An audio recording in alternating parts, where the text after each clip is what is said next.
Salut à tous, la team OL, Thomas M. Chaud pour OL Fan TV, toujours à la Croix-Rousse. Et oui, c'est vraiment mon quartier de cœur à Lyon pour ceux qui connaissent la Croix-Rousse.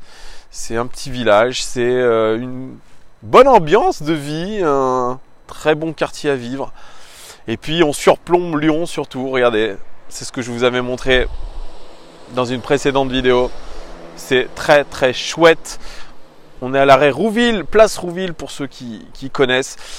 Et une petite vidéo, une nouvelle petite vidéo pendant la trêve des confiseurs. Pendant que nos joueurs de l'OL se reposent, sont en vacances du côté de Dubaï, New York, le Brésil.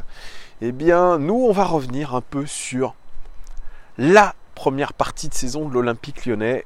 Et là, j'aimerais revenir plus particulièrement sur les recrues. Qu'est-ce qu'elles ont donné, nos recrues? Alors, on a fait venir, lors du mercato d'été, Léo Dubois. Léo Dubois, le transfert était bouclé dès l'hiver dernier, mais il est arrivé que cet été en provenance de Nantes. On a fait signer Martin Terrier en provenance de Lille, parce qu'il appartenait à Lille mais il jouait à Strasbourg, et lui ça a été aussi bouclé l'hiver dernier. Le mercato dernier, on a fait venir Jason Denayer, le défenseur belge qui appartenait à Manchester City, et puis on a fait signer en panic buy, en achat de dernière minute, Moussa Dembélé.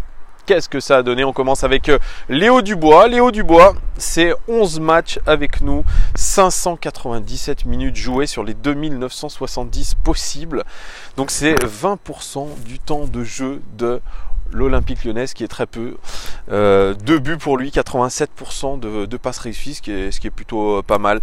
0,8 duels aériens gagnés en moyenne par match, 0,6 tirs par match en moyenne. On sait que c'est un joueur qui tire beaucoup, et bien là non, c'est pas le cas. Il tire moins, il fait moins d'un tir par match.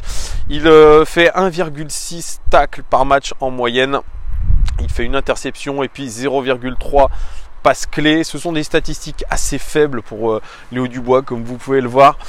C'est un transfert dont on attendait un petit peu quand même. C'était le capitaine nantais, avec une grosse cote notamment au niveau des internationaux espoirs. On se disait qu'à ce poste de latéral droit, on avait Kenny Tété et Raphaël, mais non, on a décidé de mettre Léo Dubois en espérant qu'il concurrence vraiment nos deux joueurs, Raphaël et Kenny Tété. Il ne les a pas concurrencés comme il le fallait, parce que dès le début, son intégration s'est pas passée comme il se devait. Je crois que le staff lyonnais s'est rendu compte qu'il était un peu limité physiquement et techniquement, pour tout vous dire. Léo Dubois, il a un style un peu à la Bicente Lizarazu. Il n'est pas très très grand.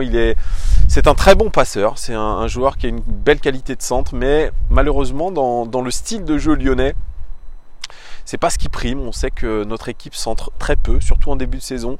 Ça a été très complexe.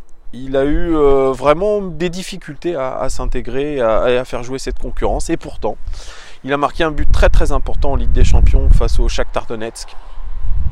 C'est un joueur volontaire, mais qui a été miné un petit peu par des blessures. Notamment une blessure à la cuisse qui l'a éloigné des terrains pendant plus de 2 mois. Et là, comme je l'ai dit dans une autre vidéo, il est encore blessé, parce qu'il s'est blessé lors de son match de reprise contre Amiens en Coupe de la Ligue. Une blessure sérieuse un petit peu, parce qu'il a été touché à l'artère de la cheville. Donc on verra comment se passe la deuxième partie de saison, mais le fait que l'OL lorgne sur un international espoir belge en tant que latéral droit me fait un peu peur pour Léo Dubois. À voir, mais je ne sais pas si vraiment le club lui fait confiance, et s'il n'a pas vraiment aussi perdu sa place par rapport même à Kenny Tété, qui était au fond du seau en début de saison. Voilà, Léo Dubois, c'est un peu décevant, mais bon, qui sait, peut-être que la deuxième partie de saison peut lui permettre de se rattraper, on ne sait pas. Martin Terrier, lui aussi, c'était ma grosse interrogation. J'avais fait une vidéo l'hiver dernier en disant: waouh, on va mettre 20 millions d'euros sur quelqu'un qui a fait une demi-saison à Strasbourg. Quelqu'un qui a un profil assez élégant, un profil de passeur, un profil de buteur, un profil très très polyvalent. Au final, Martin Terrier, il est arrivé cet été après, donc comme je vous l'ai dit, une très bonne demi-saison. à Strasbourg et la deuxième partie de saison n'a pas été très bonne du tout. Alors est-ce qu'il déjà il était dans l'appréhension de son transfert à l'OL, je ne sais pas, mais moi j'avais pas des bonnes vibes sur Martin Terrier. Pourtant il a fait une très bonne préparation, ça a été notre meilleur buteur en phase de préparation. Il s'est révélé être athlétiquement très bon et puis surtout très réaliste devant le but. L'homme qui arrive à pic, si on peut dire ça comme ça. Et au final, ma veste, j'ai commencé un petit peu à la retourner sur Martin Terrier en me disant que tiens, ça peut être un joueur intéressant. Et pourquoi pas au final, on a mis 20 millions d'euros sur un jeune joueur et il a fait 21 matchs en ce début de saison, Martin Terrier, 487 minutes jouées, ce qui est 16% du temps de jeu total possible de l'Olympique Lyonnais. Alors lui aussi, il a une grosse blessure, une grosse entorse à la cheville, qui l'a un peu éloigné des terrains. Il a mis 4 buts, tout de même 4 buts, hein, Martin Terrier. Toutes compétitions confondues, hein, bien évidemment. 82% de passes réussies, ce qui est plutôt correct. 0,7 duels aériens pour lui, donc c'est-à-dire autant que Léo Dubois qui est défenseur. 0,5 passes clés par match, c'est un peu faible. Et surtout, une capacité de dribble un peu faible, 0,1 dribble par match en moyenne pour Martin Terrier. Il doit absolument, Martin Terrier, gagner en régularité, mais cette régularité, elle viendra uniquement avec son temps de jeu, avec sa capacité à enchaîner les matchs. Bruno Genesio lui a quand même fait confiance, il l'a titularisé dans un match important à Hoffenheim. Il n'a pas donné la plénitude de ses moyens et puis voilà, c'est la confiance qui s'est un peu enrayée. Il a été baladé un peu de poste en poste parce que son dernier match où il a été titulaire et il a été très bon, c'est contre Amiens en Coupe de la Ligue. Il a commencé latéral gauche avant de repasser dans un poste d'attaquant en seconde mi-temps. C'est un joueur qu'on balade alors que vraiment son poste de prédilection, je pense que c'est un poste de meneur de jeu, voire même d'attaquant de pointe. Hein. Il n'a pas été utilisé dans cette position-là, mais il est très réaliste. C'est une question de confiance pour Martin Terrier. Je crois que j'ai envie de faire confiance à Martin Terrier pour le reste de la saison. Il nous sera important à un moment donné. Donc j'ai envie de croire à ses performances, mais effectivement, pour l'instant, c'est comme Léo Dubois, c'est assez faible au niveau du rendement et il ne permet pas, en tout cas aujourd'hui, de bousculer la hiérarchie mise en place par Bruno Genesio. Jason Denayer, c'était le défenseur qui était attendu, je dirais pas par les supporters, mais par le club qui le suivait depuis quelques saisons. Ça n'avait pas pu se faire la saison dernière. Nous, en tant que supporters, on attendait des noms plus ronflants. On avait parlé de Yeremina notamment, on avait parlé de Lindelof de Manchester United. On avait parlé de Mehdi Benatia aussi de la Juventus de Turin. On avait entendu plusieurs noms et on pressait absolument le président Aulas de recruter l'un de ces noms. On avait parlé aussi, de Diaz, Ruben Diaz de Benfica. Ça ne s'est pas fait parce que la clause libératoire était élevée. On s'est retrouvé avec Jason Denayer. Jason Denayer qui appartenait à Manchester City et Jason Denayer, très sincèrement, il a fait du bon job depuis le début de saison. C'est 21 matchs. C'est 23 matchs, 1255 minutes jouées. C'est 42% du temps de jeu global de l'Olympique Lyonnais. C'est un but. 93% de passes réussies pour lui. C'est excellent.